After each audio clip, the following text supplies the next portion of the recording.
కర్ణాటకలో ఆల్మట్టి యొక్క ఎత్తును పెంచేటువంటి ప్రక్రియ నిరాటంకంగా జరుగుతూ ఉంది. అక్కడున్నటువంటి ముఖ్యమంత్రి, కర్ణాటక ముఖ్యమంత్రి 500-1900 మీటర్ల ఎత్తులో ఉండాల్సినటువంటి ఆల్మట్టిని మరొక 5.1 మీటర్లు అంటే 524.26 ఆ లెవెల్కు నిర్మాణం జరుగుతూ ఉంది.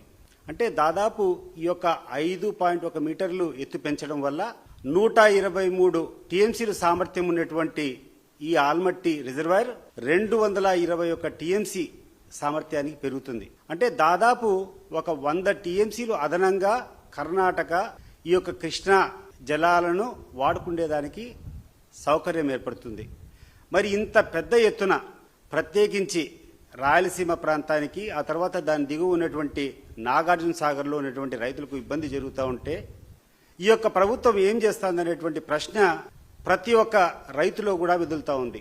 ఈ సంవత్సరం అధిక వర్షం వచ్చి ఈరోజు ప్రాబ్లం లేదు, కానీ వర్షాపాతం తక్కువైనటువంటి పరిస్థితుల్లో రాయలసీమలో తాగేదానికి నీళ్లుండవు.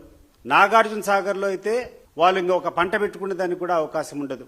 ఇంత పెద్ద ఎత్తున ఇంత పెద్ద సమస్య ఉంటే అసెంబ్లీలో ఒక్కరోజైనా, ఒక గంటైనా దీని మీద చర్చ జరిపారా అని చెప్పి మనం అందరం కూడా ఆలోచన చేసుకోవాలి. వీళ్ళకి ఇటువంటివన్నీ కాబట్టవు.